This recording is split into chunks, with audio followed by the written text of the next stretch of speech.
Halo, saya lanjutkan ya tentang pertanggungjawaban pidana. Jadi tadi asasnya dasar adanya tindak pidana adalah asas legalitas, sedangkan dasar dapat dipidananya pelaku adalah asas kesalahan. Nah, ini apa artinya? Kalau dasar adanya tindak pidana adalah asas legalitas, ini adalah dasar untuk perbuatan pidana. Apa artinya? Jadi suatu perbuatan itu dianggap perbuatan pidana kalau ada aturan undang-undang yang mengaturnya. Ya, perbuatan pidana itu apa? Perbuatan pidana itu adalah perbuatan yang melawan hukum, baik formil maupun material. Perbuatan melawan hukum yang formil itu adalah perbuatan melawan hukum yang melanggar undang-undang. Nah, ini harus ada asas legalitas. Jadi keberadaannya itu dikaitkan dengan asas legalitas. Kemudian ada juga perbuatan melawan hukum yang material, yaitu perbuatan hukum yang melanggar nilai-nilai yang hidup dalam masyarakat, norma-norma kesusilaan, norma-norma kesopanan, dan sebagainya. Contoh perbuatan pidana yang melawan hukum secara formil, yaitu yang melawan hukum yang melanggar undang-undang itu contohnya pencurian, perkosaan, dan lain-lain.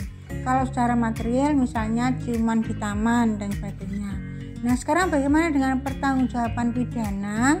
Pertanggungjawaban pidana ya dasarnya dapat dipidana pelaku kalau ada kesalahan pada dirinya.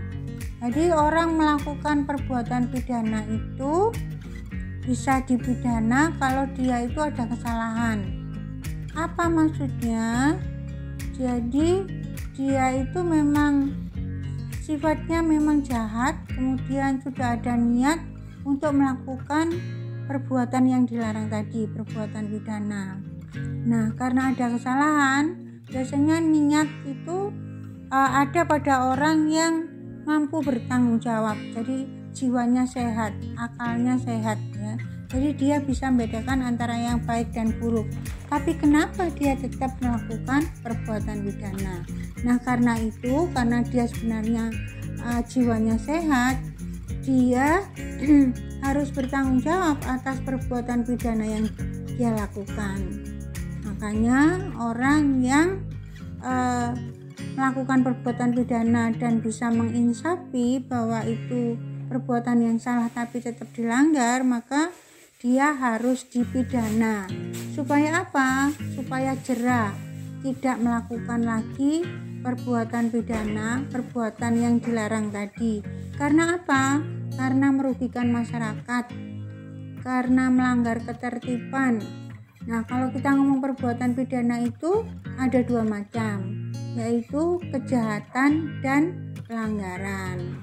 Kalau kita ngomong KUHP ada 3 buku. Buku 1 itu tentang ketentuan umum, ya, tentang hukum pidana, asas-asasnya.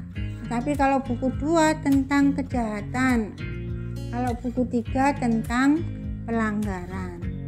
Nah, jadi pertanggungjawaban pidana itu berkaitan dengan dapat atau tidaknya pelaku tindak pidana itu bisa dipidana apa enggak.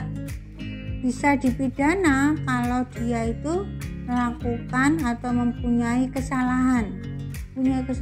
Jadi dia itu sebenarnya jiwanya sehat, bisa membedakan antara yang baik dan buruk, tapi tetap diterjang aja sehingga dia itu salah. Nah, karena itu dia bisa dipidana. Beda dengan orang yang tidak mampu bertanggung jawab.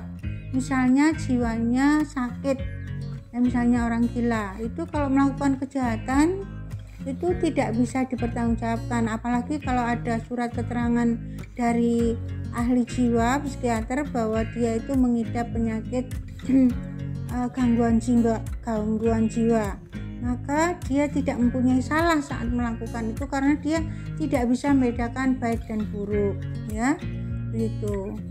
Itu ada pada pasal 44 KUHP. Sampai di sini dulu ya, mungkin saudara bisa jelas begitu ya. Nanti akan saya lanjutkan lagi, insya Allah ya. Terima kasih.